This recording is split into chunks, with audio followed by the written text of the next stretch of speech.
তনু cooking house থেকে সবাইকে শুভ নববর্ষ। পয়লা বৈশাখ মানে আয়োজনে থাকতে হবে পান্তা ইলিশ। তাই আজ এমন ভাবে পান্তা তৈরি করে দেখাবো যেটা তৈরি করতে সবচেয়ে কম সময় লাগবে, আর ঠান্ডা লাগার ভয় তো থাকবেই না, বরং পরিবারের ছোট সদস্যরাও খেতে পারবে। আমার ভিডিও অনুযায়ী তৈরি করলে 100% আপনার খেতে ভালো লাগবে এবং তৈরি করে অন্য কাউকে খাওয়ালে অবশ্যই প্রশংসা পাবেন। তো চলুন শুরু করি। প্রথমে পান্তার জন্য ভাত রান্না করে নিতে হবে, আর চেষ্টা করবেন পোলাও বা অন্য ধরনের চাল না দিয়ে রেগুলার যে চাল আপনি ব্যবহার করেন সেই চাল দিয়ে ভাত রান্না করার জন্য, অথবা একটু মোটা চাল দিয়ে ভাত রান্না করার জন্য। ভাতের মার না ফেলে রান্না করলে পান্তা বেশি টেস্টি হবে। তাই আজ আমি রাইস কুকারে ভাত রান্না করব।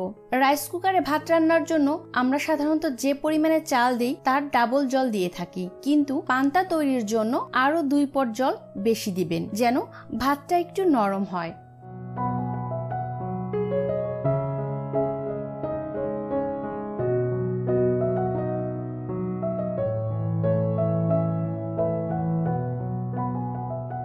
ভাত রান্না হচ্ছে, ফিরে আসবো রান্না শেষে।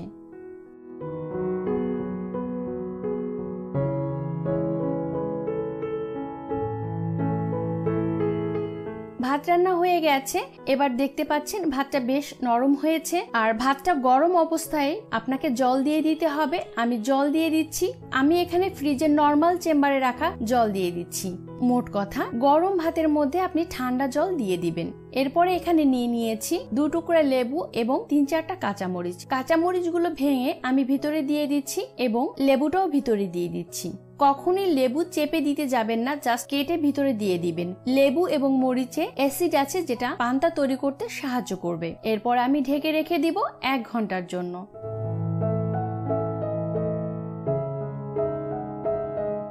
আর এই পাশে আমি ঝটপট ইলিশ মাছটা ভেজে নিব।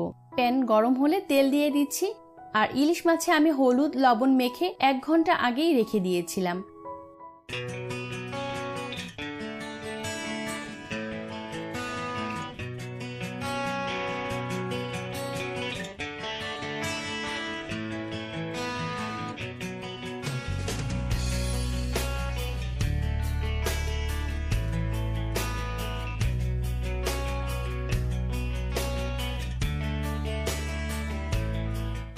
আমি মৃদু আঁচে ইলিশ মাছগুলো ঝটপট ভেজে নিয়েছি। ইলিশ মাছগুলো ভাজা হয়ে গেছে।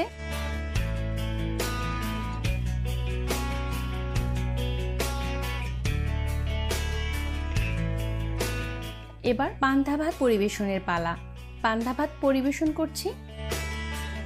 আপনি আপনার পছন্দ অনুযায়ী যে কোনো ডিজাইন করে নিতে পারেন বা যে কোনো ভাবেই পরিবেশন করতে পারেন। যদি পহেলা বৈশাখে বিশেষ কোনো অতিথি থাকে তাহলে আপনি ঠিক এভাবেই পরিবেশন করতে পারেন।